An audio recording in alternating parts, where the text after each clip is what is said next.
Okay guys, welcome back na naman sa aking YouTube channel. Napaka-good news ng balitang to guys. Alam ko sumali kayo nakaraan regarding doon sa NFT original or yung mga events na kinontent natin regarding sa mga nanalo sa Play Tokens. Ngayon, meron kayong NFT card, di ba? Click nyo lang to para makita nyo kung meron kayong napalaro ng NFT card. Kung hindi kayo sumali sa event na kinontent natin noong nakaraang December, which means hindi kayo nakakuha nitong mga card na ganito. So good news kasi may value na siya ngayon. Pwede mong ibenta, pwede nyo i-hoard. Kaninang umaga ang presyo nito is $10 lang guys. Pero ngayon, tingnan nyo yung presyo mga bossing. So paano pumunta dyan? Punta lang kayo sa feed or i-follow nyo itong Wemix Play Original. Search nyo lang. Wemix Play Original. Click. Tapos punta kayo sa marketplace. Ayan, pwede na kayong mag-bid dito. Yung Pioneer, nagkakahalaga ng $3 pero yan ang sabi ko nga sa inyo guys, pwede tumaas pa yung presyo niyan. So tingnan natin yung bidding bawat card. Ang pinaka-highest bid dito guys, depende ata ito sa number pero hindi ko sure Pero ang pinakamahal na dito na nakita ko is 29 dito sa merchant guys So check natin yung merchant ito guys $29 na siya. May nag-bid na agad guys itong number na to. So, $29, it means magkano yan? Times 58 natin. Ito yung presyo ng $1,682 na yung isa. Kung nakadalawa kayo guys, may 3K kayo, pwede nyo nang ibenta kung gusto nyo pumera na.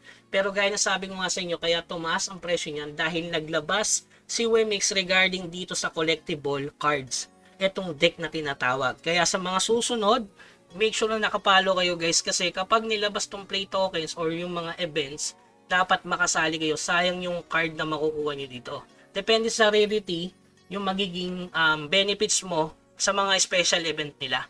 Based dito sa summary na yun mga bossing, no? So, habangan natin yung part 2. Pero yung iba bumibili na ng card. Pero sa akin siguro hindi ko muna ibebenta kahit ganyan na kalaki yung price. Kasi libre lang yan eh. Kung sa akin pwede ko na maibenta. Pero dahil nga maganda yung pag wala kasi yan, hindi ka makakasali dun sa mga i-content nila o sabihin natin i-event nila pag nawala yung ganyang card nyo. Kasi pag wala kang ganyang card, baka hindi ka makasali. Katulad nito guys, ayan, 25. Tingnan natin kung may nag-bid. Sa 11, marami na nag-bid eh. So ayan, nakita nyo, zero bidder dito. Ba't zero bid dyan? Ayun, merong isang bidder guys, 25. Ayan, kita nyo naman, may nag-bid na. Siguro pinapakyaw niya isa-isa, no? Kasi yung iba, basta benta na lang mga boss. Katulad nito, 11 lang binid. Tingnan natin kung ilan na yung bidder nito. So, dalawa na yung bidder guys.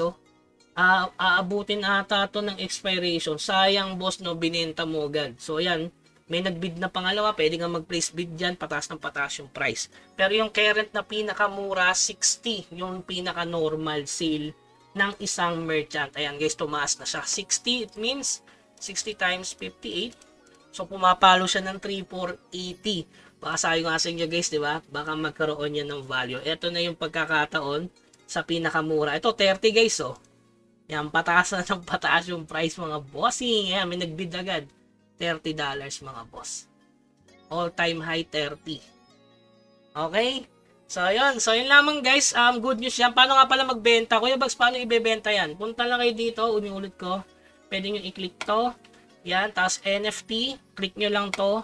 Tapos pwede nyo siyang i-place basta meron kayong gas fee. Ayan, pwede tayong magbenta ng 70. O 70, pwede natin ibenta ng 70 yung isa. Benta ko kaya ng 70. Yan yun, 70. It's 58. 4,000, no? Kung ba bebenta ng 70, may nakabid na 60 eh. Baka tumaas nga ito ng 55. Pero bebenta ko ba? Nagdadoubt ako, baka mamaya ang presyo niya 100 eh.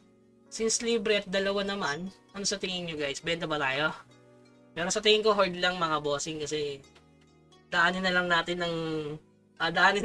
sa sa laro natin yung Night Cruise regarding kung gusto mo mag-cash out, no?